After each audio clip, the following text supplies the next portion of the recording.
Assalamualaikum warahmatullahi wabarakatuh. Dan ini kisah malaikat Israel yang ditunjukkan oleh Allah Ta'ala menjadi malaikat pencabut nyawa. Malaikat Israel merupakan malaikat yang pasti akan mendatangi setiap manusia. Menjelang ajal, malaikat maut ini akan melepaskan ruh dari jasad. Ia memang ditugaskan Allah Subhanahu wa Ta'ala sebagai pencabut nyawa. Bukan tanpa alasan, malaikat yang dalam Al-Quran disebut malakal maut ini diberi amanah tersebut. Ada serangkaian kisah yang akhirnya membuat Israel terpilih menjadi malaikat pencabut nyawa. Ini berawal ketika Allah Subhanahu wa Ta'ala memerintahkan Israel bersama malaikat Jibril, Israfil, dan Mikail untuk mengambil tanah ke bumi dalam proses penciptaan Adam alaihissalam. Dalam sebuah hadis mu'tabar yang dinukil dari Imam Ja'far as-Sadiq, disebutkan bahwa sebelum menciptakan Adam dari tanah, Allah Subhanahu wa Ta'ala terlebih memberi kabar terhadap bumi bahwa Dia akan mengambil tanah di sana. Hai bumi, Aku akan menciptakan manusia dari saripatimu. Sebahagian mereka ada yang taat kepadaku, dan sebahagian lainnya durhaka kepadaku. Siapa yang taat kepadaku, maka akan aku masukkan dia ke dalam surgaku. Dan siapa yang durhaka kepadaku, akan aku masukkan dia ke dalam nerakaku. Allah Subhanahu wa Ta'ala kemudian mengutus malaikat Jibril untuk mengambil tanah ke bumi. Namun sebelum sempat mengambilnya, bumi memberikan pertanyaan kepada Jibril terkait tujuan Allah mengambil tanah di bumi. Malaikat Jibril kemudian memberi jawaban sebagai berikut.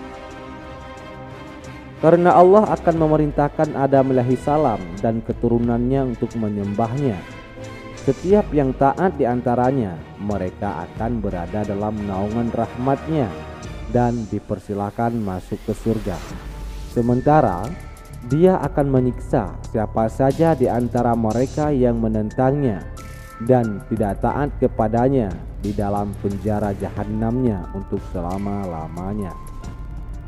Ketika mendengar jawaban Jibril, bumi pun memelas dan bersumpah dengan nama Allah bahwa ia tidak sanggup menanggung beban manusia di bumi. Demi Allah, aku berlindung kepadamu dari utusanmu, agar engkau tidak mengambil sebahagian dari kami jika nantinya akan menjadi penghuni neraka. Mendengar sumpah tersebut, Jibril tidak mengambil apapun dari bumi, lalu kembali kepada Allah dan menceritakan alasan bumi yang bersumpah dengan keagungan Allah bahwa Dia tidak memiliki kesanggupan untuk menanggung azabnya. Allah lantas mengutus dua malaikat sekaligus, yakni Mikail dan Israfil, untuk turun ke bumi mengambil tanah.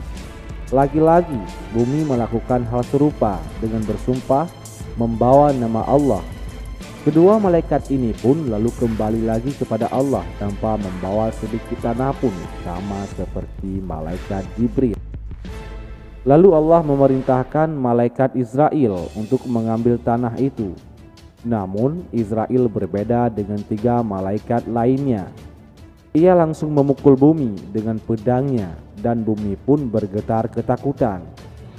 Lantas malaikat Israel mencabutnya segenggam. Meski bumi sudah bersumpah atas nama Allah, namun ia tetap mengambil tanah seraya berkata, "Aku takut menyalahi atau melanggar perintah Allah.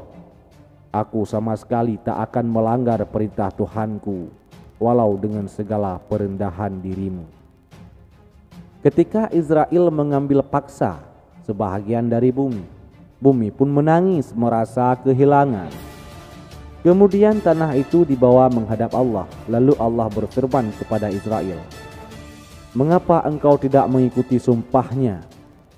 Jawab Israel, "Perintahmu lebih aku ikuti dan aku takuti daripada sumpahnya."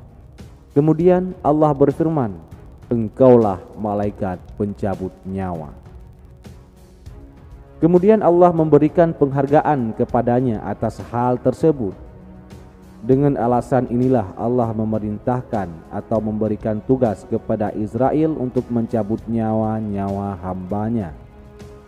Malaikat Israel diberi kemampuan yang luar biasa oleh Allah hingga barat dan timur dapat dijangkau dengan mudah olehnya.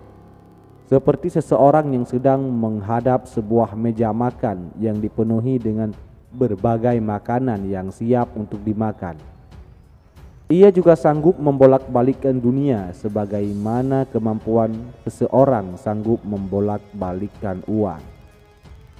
Sewaktu malaikat Israel menjalankan tugasnya mencabut nyawa makhluk-makhluk di dunia, ia akan turun ke dunia bersama-sama dengan dua kumpulan malaikat, yaitu malaikat rahmat dan malaikat azab.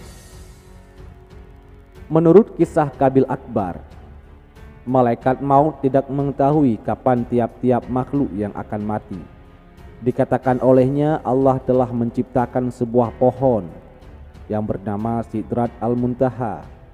Dikatakan olehnya Allah telah menciptakan sebuah pohon di bawah arasy yang mana jumlah daunnya sama banyak dengan bilangan makhluk yang Allah ciptakan.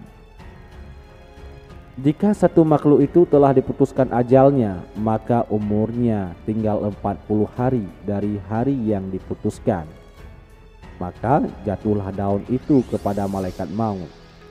Tahulah bahwa dia telah diperintahkan untuk mencabut nyawa orang yang tertulis pada daun tersebut. Sampai ada daun dari pohon yang terletak di bawah arasy gugur. Kemudian akan jatuh dua titisan dari arah arasy pada daun tersebut. Titisan hijau ataupun putih. Hijau menandakan bakal si mayat akan mendapat kecelakaan, sementara putih menggambarkan dia akan mendapat kebahagiaan. Untuk mengetahui tempat makhluk mati, Allah telah menciptakan malaikat arham yang akan diperintahkan untuk memasuki sperma yang berada dalam rahim ibu dengan debu bumi yang akan diketahui di mana ia akan mati, dan disitulah kelak ia pasti akan menemui ajalnya.